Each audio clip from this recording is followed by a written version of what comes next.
Hello এবং সবাইকে স্বাগত অনফিল্ডের আরেকটা নতুন ভিডিওতে। আমি ফয়সাল তিতুমির এবং আমার হাজির হওয়া যাওয়া মানেই হচ্ছে পাওয়ার প্রেজেন্স অন ফিল্ড ফুটবল, অর্থাৎ আমরা আসলে একটু ফুটবল নিয়ে কথা বলতে চাই এবং আজকে আসলে অ্যাকচুয়ালি ফুটবলের একটা র্যাপ আপ করবো। অর্থাৎ ইউরোপিয়ান সিজন শেষ হওয়ার পথে এবং আমরা পাঁচটা যে বড় লিগ, প্রিমিয়ার লিগ, লা লিগা, ইতালিয়ান সিরিয়া, ফ্রেঞ্চ লিগ এবং বুন্দেসলিগা, পাঁচটাই এই মাসে অ্যাকচুয়ালি সবগুলো লিগের পর্দা নেমে যাবে এবং তারপরে হচ্ছে তার আগে অ্যাকচুয়ালি ইউরোপা লিগের ফাইনাল এবং তারপর চ্যাম্পিয়ন্স লিগের ফাইনাল। এরই মধ্যে আমরা তিনটা লিগের চ্যাম্পিয়ন পেয়ে গিয়েছি। ইংলিশ প্রিমিয়ার লিগে আমরা জানি চ্যাম্পিয়নকে, এরই মধ্যে আমরা চ্যাম্পিয়ন পেয়ে গেছি ফ্রেঞ্চ লিগে, বুন্দেস লিগায়, বাট নাটকীয়তা অপেক্ষায় স্প্যানিশ লা লিগায় এবং এবং ইতালিয়ান সিরিয়াতে। স্প্যানিশ লা লিগায় সবচেয়ে বেশি নাটকীয়তা অপেক্ষায় কেন বলছি? আমাদের জন্য আকর্ষণের জায়গায় Spanish El Clasico, Real Madrid Barcelona মুখোমুখি হবে, সেটা আসলে অনেকটা নির্ধারণ করে দেবে কে হতে যাচ্ছে চ্যাম্পিয়ন। সেই ম্যাচের একটা ফুল প্রিভিউ আপনাদের জন্য থাকবে।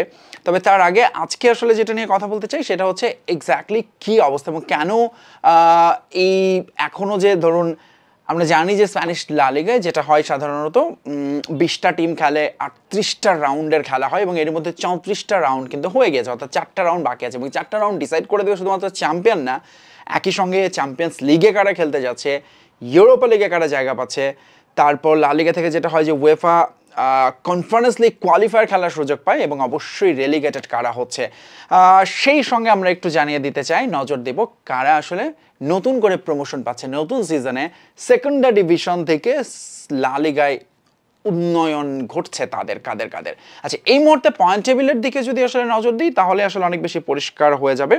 অর্থাৎ পয়েন্ট টেবিলে আপনারা জানি যে আমরা রিয়াল মাদ্রিদ আছে 2 নম্বরে 75 পয়েন্ট নিয়ে, বার্সেলোনা সবার উপরে 79 পয়েন্ট নিয়ে। এই দুজন মূলত টাইটেল রেসও আছে এবং বার্সের জন্য চ্যালেঞ্জটা কঠিন কেন? কারণ হচ্ছে তাদের কঠিন কঠিন সব ম্যাচ রয়েছে। একে তো ক্লাসিকো তো আছে, এর পাশাপাশি বার্সার যে ম্যাচগুলো দেখছিলাম, ভিয়ারিয়াল এবং অ্যাথলেটিক বিলবাও, যারা এরই মধ্যে টপ 5-এ থাকার জন্য কন্টেন্ডার। আরেকটা টিম তাদের এগেনস্ট হচ্ছে স্প্যানিয়ল, যেটাকে বলা হয় ক্যাটালান ডার্বি, অর্থাৎ তাদেরই প্রতিবেশী আরেকটা দল। অন্যদিকে রিয়াল মাদ্রিদের জন্য রাস্তাটা একটু সোজা বার্সেলোনা ম্যাচের পর, বিকজ তাদের প্রতিপক্ষ হচ্ছে মায়োরকা, সেভিয়া এবং সোসিয়াদাদ। এই কারণে লা লিগার স্প্যানিশ এল ক্লাসিকো সব শেষ, এটা হতে যাচ্ছে ভীষণ ভীষণ গুরুত্বপূর্ণ। অ্যাটলেটিকো মাদ্রিদ তো আছেই, তারা আছে 3 নম্বরে, অবশ্যই তারা টপ 5-এ থাকার মতো এবং এখান থেকে সাধারণত যেটা হয় 1 থেকে 5 হচ্ছে উয়েফা চ্যাম্পিয়ন্স লিগে চলে যায়, 6-7 এই দুটো দল চলে যায় ইউরোপা লিগে। এবং কারা কারা আছে একটু সেটা আমরা দেখে নিই। 1 থেকে 5 আমরা এর মধ্যে 5টা দলের কথা জানি। 6-7-এ আছে এই মুহূর্তে রিয়াল বেটিস এবং সেল্টা ভিগো, তবে রায়ো ভালেকানো আসলে তারা চলে যেতে পারে। তো বাকি 4 রাউন্ড আসলে অনেক রকম চেঞ্জেস হতে পারে, এই ক্ষেত্রেও শুধু চ্যাম্পিয়নশিপ ঠিক হবে সেটাই না, একই সঙ্গে কারা কারা কোন পজিশনে থাকছে। বাট রেলিগেশনের দিকে তাকালে এরই মধ্যে মোটামুটি রেলিগেশন নিশ্চিত হয়ে গেছে যাদের, তাদের কথা বলতে পারি, সেটা হচ্ছে ভালাদোয়েদ। রিয়েল ভালাদোয়েদের রেলিগেশন নিশ্চিত। বাকি আছে এই রেলিগেশনের দোরগোড়ায় আছে হচ্ছে লেগানেস, লাস পালমাস। তারা অ্যাকচুয়ালি এই মুহূর্তে 18, 19, 20 যে 3টা দল রেলিগেটেড হয়ে যাবে, তবে এদের প্রত্যেকেরই সুযোগ আছে উপরে যাওয়ার। সেক্ষেত্রে দেপার্তিভা, আলাভেস, ইভেন সেভিয়াও হয়তো বিপদে পড়ে যেতে পারে, তবে সেই সংখ্যাটা খুবই খুবই কম। মোটামুটি এই 3টা দল থেকে হয়তো রিয়াল ভালাদোয়েদের সঙ্গে আরও 2টো দল যোগ দেবে। তাহলে প্রমোশন পাচ্ছে নতুন কোন 2টি দল? এখানে প্রমোশনের সিস্টেমটা হচ্ছে সাধারণত সেকেন্ডারি ডিভিশনের টপ 2 চলে আসে সরাসরি ওপরে প্রমোশন পেয়ে এবং তারপরের যে 4টা পজিশনে যে 4টা দল থাকে তাদের মধ্যে প্লে অফে হয়, প্লে অফে যে চ্যাম্পিয়ন হয় সে আসে আরেকটা দল। সেই 4টা দল হচ্ছে কারা আমরা সেটা জানাবো, তবে তার আগে জানিয়ে দিতে চাই যে লিগ টেবিলের শীর্ষে আছে আসলে এই মুহূর্তে এলচে এবং লেভান্তে। তবে এটা নিশ্চিত হতে হতে 1 জুন পর্যন্ত ওয়েট করতে হবে এবং এখানে বেশ লম্বা লড়াই হয়। 38টা রাউন্ড হয়েছে, এখনও আরও 3টা রাউন্ড বাকি আছে।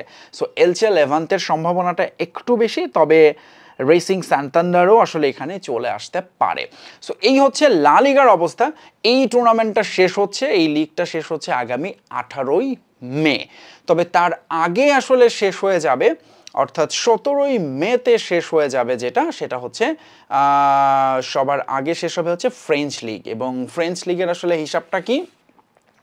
শুধু ফ্রেঞ্চ লিগ না, বুন্দেসলিগাও একই সাথে শেষ হয়ে যাবে 17ই মে, অর্থাৎ নেক্সট উইকেই মোটামুটি বলা যায়।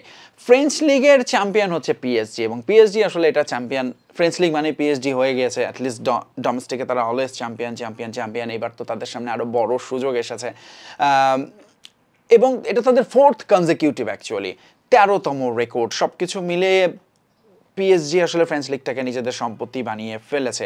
এখানে 18টা দল, 34টা রাউন্ড, 32টা রাউন্ড হয়ে গিয়েছে। ফ্রেঞ্চ লিগের পয়েন্ট টেবিলে যদি একটু নজর দিই, সেখানে আমরা যেটা দেখতে পাচ্ছি যে পিএসজির অনেক অনেক দূরে 78 পয়েন্ট নিয়ে তাদের পরে আসলে লড়াই হচ্ছে যে চ্যাম্পিয়ন্স লিগে যাবে কারা। এখান থেকে সাধারণত 1 থেকে 3 যারা থাকে, অর্থাৎ 1, 2, 3 তিনটা দল চ্যাম্পিয়ন্স লিগে চলে যায়। 4 নম্বর দলটা হচ্ছে চ্যাম্পিয়ন্স লিগ কোয়ালিফায়ারে খেলার সুযোগ পায়।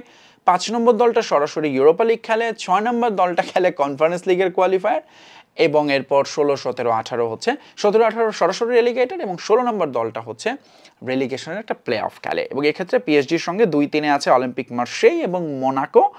তবে নিস এবং লিল এই দুটো ক্লাবেরই ভালো সম্ভাবনা আছে উপরে চলে যাওয়ার। এই বাকি যে দুটো রাউন্ডের খেলা, তারপরে পয়েন্ট টেবিল একেবারে ঘেঁষাঘেঁষি করেই তারা আছে। স্ট্রাসবুর্গও তাই, 57, 57, 58, 59 এই হচ্ছে তাদের পয়েন্টের পরিমাণ। এবং সেক্ষেত্রে সবার নিচের দিকে আছে কারা? পিএসজির আমরা যদি দেখি লিগেতে মন্টেপালিয়ার, তারা রেলিগেটেড হয়ে গিয়েছে। তাদের সঙ্গে সেন্ট এটিয়েনের রেলিগেটেড হওয়ার সম্ভাবনা খুব খুব বেশি। সেক্ষেত্রে ন্যান্তেইস অথবা লা হাভরে তাদেরকে খেলতে হতে পারে রেলিগেশন প্লে অফ।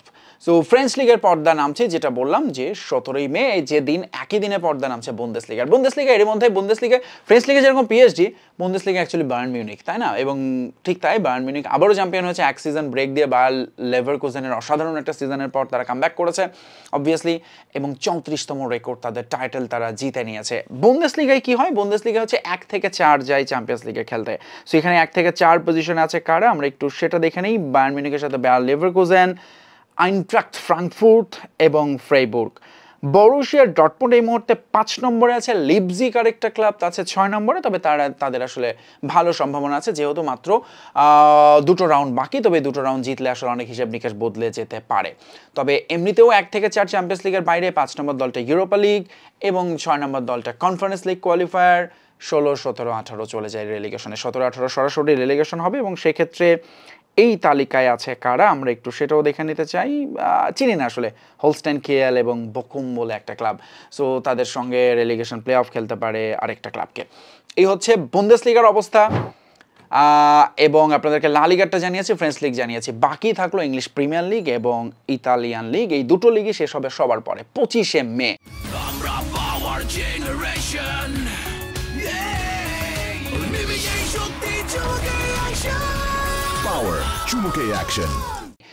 এর মধ্যে প্রিমিয়ার লিগটা নিয়ে আসলে এর মধ্যে আমরা জানি চ্যাম্পিয়ন লিভারপুল, এবং অসাধারণভাবে তারা আসলে চ্যাম্পিয়ন হয়েছে দুর্দান্ত খেলেই। তবে মজার ব্যাপার হচ্ছে এই সিজনে ম্যানচেস্টার ইউনাইটেড এবং টটেনহামের অবস্থাটা কি বলেন তো? খুবই খুবই পরিচিত দুটো ক্লাব, আমাদের প্রচুর ফ্যান বেজ আছে বাংলাদেশে। তাদের অবস্থান এই মুহূর্তে 15 এবং 16 নম্বরে, কোনো রকমের রেলিগেশন এড়িয়েছে অবভিয়াসলি। তবে এই দুটো ক্লাবেরই সামনে টাইটেল জয়ের হাতছানিও আছে, সেটা হচ্ছে ইউরোপা লিগ, যেটার ফাইনাল হচ্ছে আগামী 22শে মে স্পেনে হবে খেলাটা।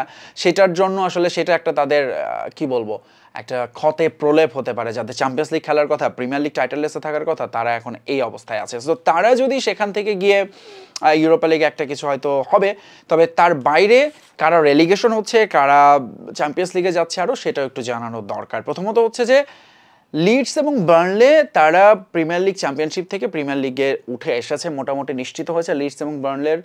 এদের সঙ্গে নতুন এই দুটো দল এই সিজনে খেলবে, নতুন সিজনে তাদের সঙ্গে আর আছে 4টা দল যারা প্লে অফ খেলছে, সেখান থেকে একটা দল আসবে। Sunderland, Coventry city, Bristol city এবং শেফিল্ড ইউনাইটেড। এর মধ্যে একটু কভেন্ট্রি সিটির কথাটা আপনাদের বলতে চাই আলাদা করে, কারণ এই ক্লাবটার কোচ হচ্ছে ফ্র্যাঙ্ক ল্যাম্পার্ড, এবং 2001 সিজনে সবশেষ তারা প্রিমিয়ার লিগ খেলেছিল, ফলে ল্যাম্পার্ডের আবারও প্রিমিয়ার লিগে প্রত্যাবর্তন হতে পারে। আবার ব্রিস্টল সিটিটা তো আরও নাটকীয়, তারা জীবনেও প্রিমিয়ার লিগ খেলে নাই, সবশেষ টপ ফ্লাইট খেলেছে 1979 এবং 80 সিজনে, সো তারাও আসলে চলে আসতে পারে। আমরা একটু পয়েন্ট টেবিলে যদি নজর দিই, প্রিমিয়ার লিগের পয়েন্ট টেবিলটা আসলে কেমন, এবং সেখানে কারা এই মুহূর্তে লিভারপুলের পরেই আছে টপ 5-এর জন্য লড়ছে Arsenal, man city, Newcastle United এবং চেলসি, যারা পয়েন্ট টেবিলের উপরের দিকে আছে, কিন্তু পার্থক্য খুব বেশি না। 60-এর উপরে আছে নটিংহাম ফরেস্টেরও পয়েন্ট, তারা আছে 6 নম্বরে, এবং হিসাব অনুযায়ী যারা 6-এ থাকবে ইউএফএ ইউরোপা লিগ খেলবে, 1 থেকে 5 খেলবে চ্যাম্পিয়ন্স লিগ, এবং 18-19-20 এই তিনটা দল চলে যাবে রেলিগেশনে এবং সেই তালিকায় রেলিগেশনের তালিকায় আছে সাউদাম্পটন, লিস্টার সিটির জন্য একটু দুর্ভাগ্য হবে, কারণ হচ্ছে যে দলটার যে অসাধারণ রূপকথার মতো উত্থান, তাদের আসলে পতন ঘটে গেছে। গত সিজনেও তারা ছিল না, রেলিগেটেড হয়েছিল, তার আগের সিজনে আবার খেলেছিল।